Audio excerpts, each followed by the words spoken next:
Magpakilala ka. Ako ang ina ni Churel Villota. Ang unang tanong, ano ang masasabi mo sa korupsyon dito sa Pilipinas? Ang masasabi ko sa korupsyon ngayon dito sa Pilipinas, kung sino ang may kasalanan dapat parusahan. Pangalawa, para sa'yo, korap ba si BBM? Kurap na kurap. Pangatlo, dapat ba ibalik ang death penalty sa Pilipinas? Dapat lang. Pang-apat, para sa'yo, ano ang mahirap na sitwasyon ngayon?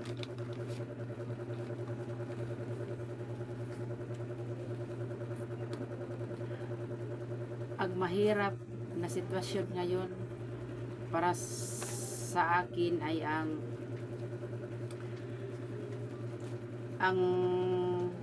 mga bilihin, kasi lalong tumataas kaysa noon na presidente pa si Tatay Digong.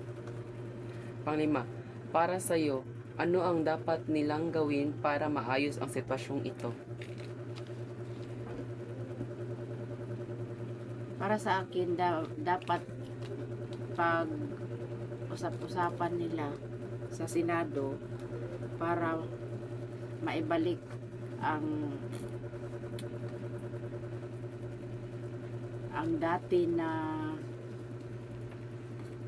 mababa ang mga bilihin, kasi ngayon lalong tumaas ang mga bilihin pag si BBM na ang presidente. Yun lang. Kilala ka. Ako si Benji Soralta, kaibigan ni Churel Villota. Unang tanong, ano ang masasabi mo sa korupsyon dito sa Pilipinas? Para sa akin, ang corruption is walang magandang maidudulot sa bansa. This proves that maraming politiko ang makasarili. Hindi nila iniisip ang taong bayan. Like for example, today, sa nangyari ngayong corruption, so nagkagulo lahat ng tao dito dahil nalaman nila na doon napunta sa corruption yung mga money na binibigay o binabayad nila sa gobyerno. Pangalawa, para sa'yo, korap ba si BBM?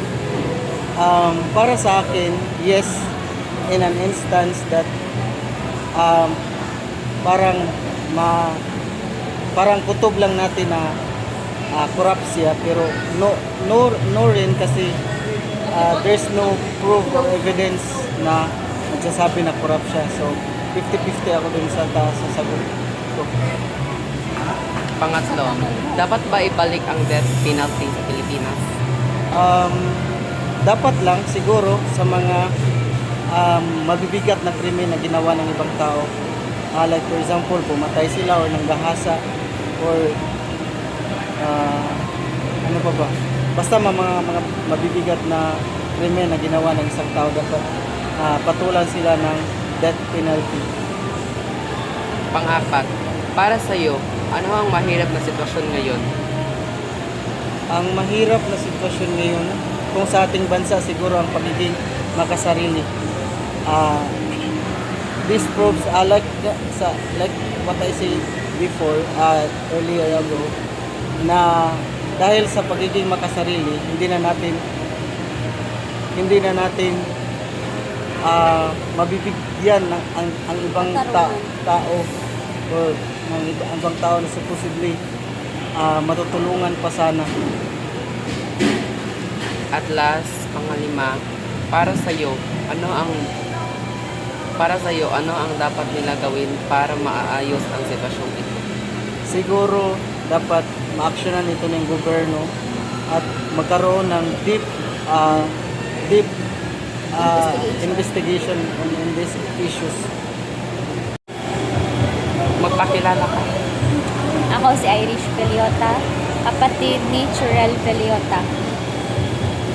Ang unang tanong ko sa iyo ay, ano ang masasabi mo sa korupsyon dito sa Pilipinas? Ang masasabi ko dito sa korupsyon ng Pilipinas ay maraming mga Pilipino ang naghihirap dahil sa mga kurakot na mga na nasa gobyerno.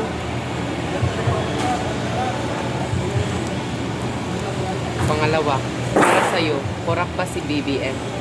Oo. Pangatlo, dapat ba ibalik ang death penalty sa Pilipinas? Oo. Dahil yung mga ibang mga masasamang tao nagiging kampante dahil hindi nila natatanggap yung dapat na parusa na para sa kanila, lalong-lalo na yung ano ng crime, nagmapatay ng ibang tao, ganun. Pang-apat, para sa'yo, ano ang mahirap na sitwasyon ngayon?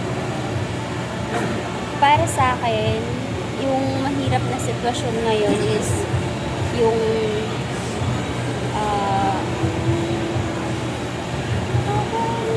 ginagamit ng mga kurakot yung pera which is dapat para sa mga Pilipino.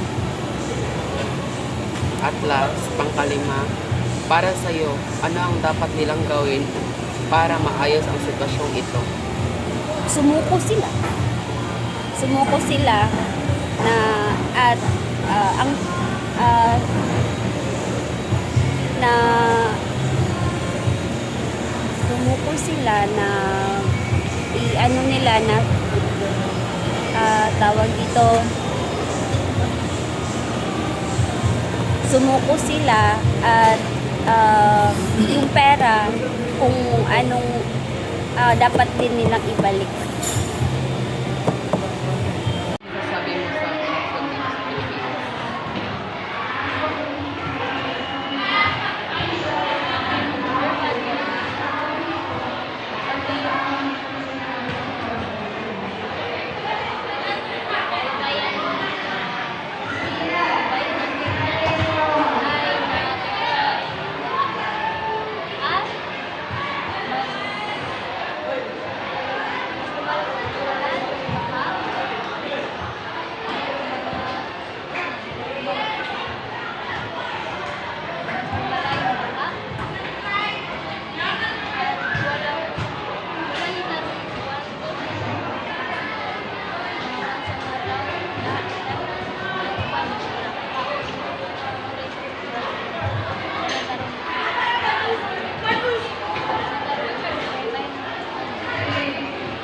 Para sa'yo, korap ba si BBM?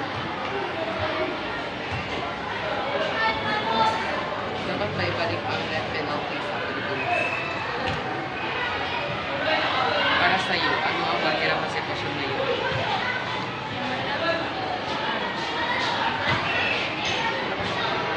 Para sa'yo, ano ang dapat nila gawin para maayos ang sitwasyon?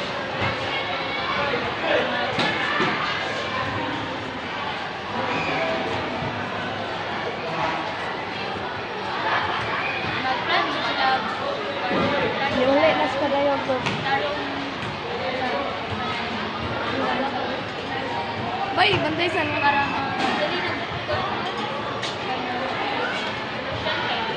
dapat ito sa nang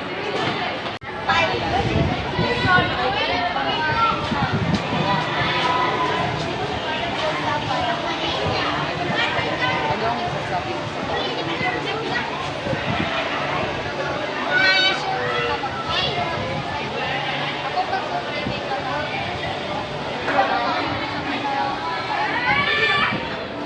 Ako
Sacrifice para sa'yo. Ano ang dapat nila gawin?